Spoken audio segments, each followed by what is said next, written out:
It is time for a chat with Pat, and we'll always look forward to this chat. Yeah, and today we have with us Brendan Towell. He teaches at a private Catholic school in the Diocese of Camden, lives with his family in the Archdiocese of Philadelphia. His interests include Augustinian studies, ressourcement theology, and the theological legacy of Pope Benedict XVI. This is a great article from the National Catholic Register. Welcome, Brendan. How are you today? Good morning, Pat. I'm well. How are you? Wonderful, and I love this article. You may hear from me again because I would love to pick your brain on this whole thing. But the article you wrote was St. Augustine's Prescription for Catholic Schools: Conversion, Not Just Programs. I love this. So, can you tell us, Brendan, what does Augustine tell us that Catholic education should look like? Well, I think he not only tells us what to do, he shows us what to do. And the piece itself is focused on Augustine, but I really zero in on a very specific moment in Augustine's life, one that's often overlooked. He spends this period of a few months in Cassiciacum. So this is post-conversion but pre-baptism. And I argue in the piece, and I've argued elsewhere, that this brief time is, I think, the blueprint for Catholic education and Catholic schools. I think what Augustine does there is he realizes that at the core of education is desire. And very often in secular education, we see disordered desire. And in Catholic schools, we need to reorder that desire towards its highest good, which is ultimately God. Augustine, being an educator, was interested in the truth, but it was only until he had the conversion experience that he has that he realized that the truth he was looking for was one and the same as the God who was calling him. Yeah, and what you talk about, and I love this because I too have been in Catholic education for a long time and frustrated in many ways. And you talk about the crisis beneath the crisis, which is this modern crisis of desire that you just mentioned. And you mention I think it's Girard, the mimetic desire. Can you explain that to people? Sure. Very briefly, René Girard, a great Catholic anthropologist, it really dips his toe into theology after coming from the world of literature. And what he saw was this common theme that runs across literature and across cultures and history. And he develops this mimetic theory, which basically suggests that human beings, we don't really desire things directly, but we imitate. We want what other people want.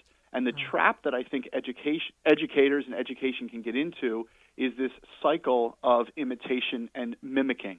And if our Catholic schools become like every other school, mimicking and imitating secular schools, then we've lost the plot totally. And what I'm saying is I'm applying Girard's mimetic theory to Catholic education, and I don't know that that's been done before. Mm-hmm. And I'm also then not just diagnosing the problem, I'm offering Augustine at Cassiciacum as the solution. And you make the statement, which I love, and I'd like you to explain a little bit more. Sometime in Catholic schools, we mistake movement for meaning. Can you explain that a little bit? I love it. Yeah, so movement for meaning. We sometimes we think that the end-all, be-all is the test score or the advanced placement course, or the great college acceptance. That means that we've done a really good job. That might be the litmus test by which we measure the success of our Catholic schools, and that is simply not the case. Because while those are wonderful and necessary and accomplishments that ought to be celebrated, they can be celebrated in any school. Yes. If during the course of those accomplishments and achievements, Christ has not been made present, and I mean in every possible way in every subject. If there's not a Christified curriculum present in our schools, then they really lack the meaning and the depth that Catholic education ought to have.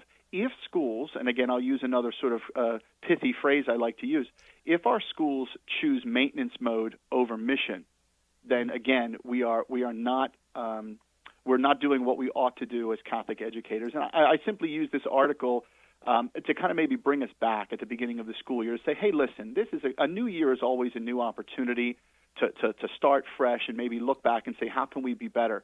And I think the way the Catholic schools can be better is by embracing our Catholicity, our local charisms. The school I work at happens to be Augustinian, but Jesuit, Benedictine, Franciscan, Carmelite, diocesan schools.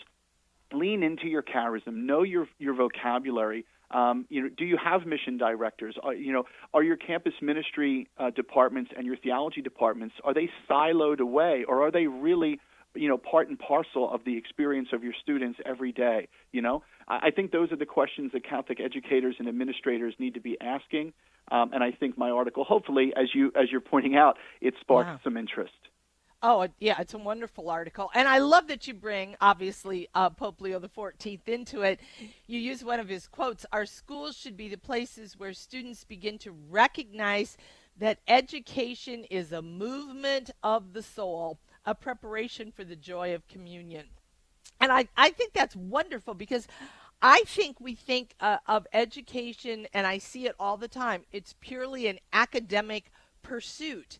And so when you say something about formation, people look at you like, no, that's not education's role. Education is about obtaining knowledge, So it's really a discrepancy. I think, Pat, in every school, right? You went to school, I went to school. It's somewhere in our schools there was the quote from Francis Bacon, that knowledge is power. Wonderful quote. That's nice.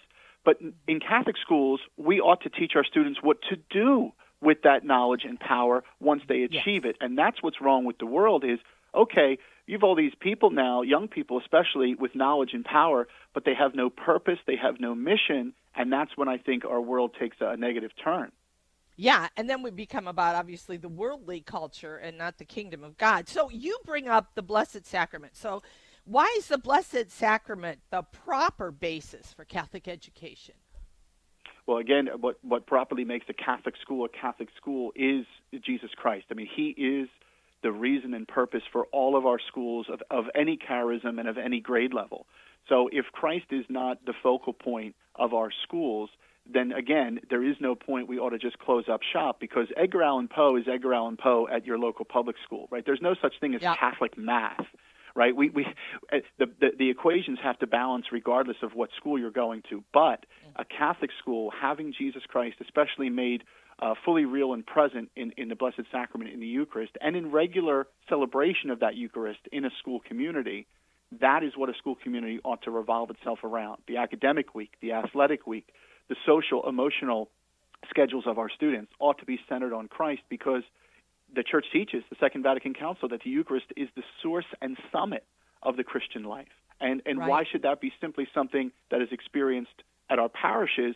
In many cases, Pat, we know this, our students are coming to Catholic schools more often than they're coming to Sunday Mass. So if that needs to be what helps them, the experience of Christ in the Eucharist first could be encountered at school, that may be what gets them to church. 50 years ago, it was the reverse. But we're not 50 years ago. We are now. So if our Catholic schools can be at the front line of this Eucharistic conversion, I think our parishes will be the better for it as well. Boy, Brendan, like I said, I love this article, and I will be in touch, because I would like to have a really long conversation with you on this, because I'd like to also talk about formation of teachers, which is so central to this whole thing. So thank you so much for this article, and thanks for being with us today. Thank you. Thank you for all you do, especially on morning offering and everything else. God bless you so much. Take care, Brendan. Bye-bye. Have a good weekend. Bye-bye. You too.